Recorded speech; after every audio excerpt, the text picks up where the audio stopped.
Hi guys, good evening sa inyong lahat. No? So, merong nag-message na naman sa akin, nagtatanong na naman na kasi meron siyang nasalihan na webinar. No? So, ito yung madalas kasi. Etong video na to, para sa mga hindi pa alam yung mga obvious, no? Dapat 2025 na obvious na sa inyo itong mga ganitong marketing style, no? So, minsan, mas delikado pa yung mga free, no? Dapat alam nyo na yan eh. No? Walang free. There's no such thing as free. Matanda na kayo, alam nyo na yan. Nako. Ay, kahit yung mga nagsasabi na, magtuturo ako ng libre. Basta mag-sign up ka lang sa IB link ko or sa referral link. Hindi yan free. No? Hindi yan free. Meron silang commission dyan. Pero syempre, okay lang yan kasi tinuturuan ka naman eh. So, mag-sign up ka na lang. Wala namang problema eh. Pero balik tayo doon. So, ang sinasabi ko, maraming mga, hindi lang local pati international. Dito nga sa Dubai, ang dami rin ganyan eh. Yung mag-offer sila ng mga free webinar. And then, pagdating doon sa free webinar na yun, syempre, ang style niyan, pag nag-sign up ka, magsa-sign up ka ng email, telepono, lalagay mo. So, ngayon, magsiset na ng free webinar. Yung free webinar na yun, ang pinaka-technical terms na tawag talaga doon is phishing. Ibig sabihin, finifish lang kayo. Kukuhanin lang yung information nyo. Pagdating na doon sa webinar, doon na kayo lalatagan. Nandun na yung latagan talaga. So, normally, papakitaan kayo dyan ng mga kaakit-akit na anything na pwedeng mainganyo kayo para, para mag-avail kayo kung ano man yung ino-offer nila doon sa mas advance. Hindi lang yan free webinar, kahit yung mga free GC na merong free signals, laging merong catch yan, no?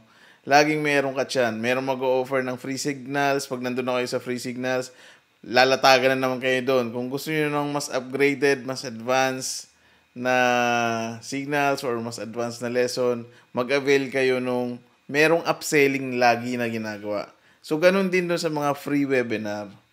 2025 na guys, naku naman. Ay, nako. Lumang tugtugin na yan. Lumang tugtugin na yan. Isipin nyo, gagasto sila sa ads. Gagasto sila sa mga kung ano-anong marketing materials. Tapos mag-o-offer sila sa inyo ng free. Common sense. Okay? Sabihin natin merong 1,000 na magsa-sign up doon. Kasi free nga eh. Sino ba naman ang ayaw ng free, di ba? 1,000 na magsa-sign up sa free webinar. Ngayon, kahit sabihin natin 10% lang doon. 10% lang doon yung mag-upgrade. Yung pumasok doon sa ino-offer nila na di bawi na sila sa kung ano yung ginastos nila doon sa lahat ng marketing nila. Di ba? So, yun sinasabi ko sa inyo. No? Minsan mas delikado pa. Minsan mas delikado pa yung word na free. Dapat hindi ko na ito ina-explain sa inyo. Ang dami nang dumaang scam sa Pilipinas. Ang dami na. Dapat natuto na tayo. Di ba? Kaya pagka merong nag-o-offer sa inyo ng free, kabahan kayo. Kasi there's no such thing as free talaga.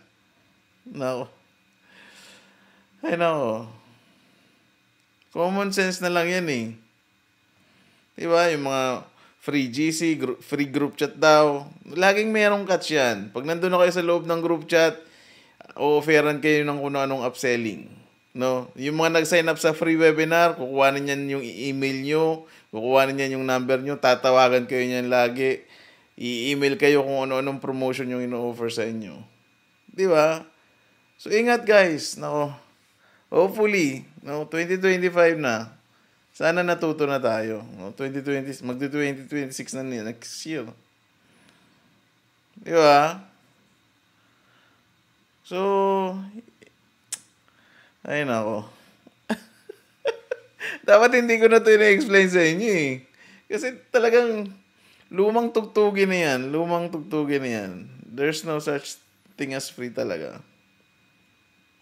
Normally, yung mga madadali lang nito, either mga matatanda na pa-retired na mga hindi naman mga techie, hindi naman sila aware sa mga ganitong ano. Normally, yun yung mga nadadali. Yun yung mga target ng scams, yung mga retirement, yan. Yung mga OFW, yan. Ako, talaga naman. Ay, nako. Kaya ako lantaran talaga ako, mahal talaga ako, di ba? Hindi ako hindi ako magkakaila. Mahal talaga ako, no? Pero yun nga ang sinasabi ko, kaya ayoko rin magturo ng newbie. Ang requirement ko talaga, kung gusto niyo pumasok sa WAG Squad, at least dapat nasunugan na kayo. Kasi pagka newbie kasi masyado pang nasa rainbow yung ano niyan eh, yung expectation sa trading. Hindi pa nako-correct. Pasampal ka po, pasampal ka muna kay market bago pumasok sa ads ka. Ay, no. Ah, pero seryoso, one of the reason bakit ayoko magturo ng newbie kasi nga wala na akong time para mag-explain ng mga basic na tanong, mga kung ano yung pips, ano yung margin, paano yung pati yung paggamit ng MT4, kung ano yung mga pipindutin doon, no? Nasasayangan na ako sa oras, sa totoo lang. Hindi naman dahil importante yung oras ko para sa inyo. Para sa akin, importante yung oras ko. Ay, no. So, yun. Nalalayo na naman tayo. Yun lang yun. Yun lang yung gusto kong sabihin sa inyo na sa panahon natin ngayon, lalo na sa social media, napakaraming nagbebenta ng lifestyle, napakaraming nagpo-portray na madali lang kitain ng certain amount to a certain investment.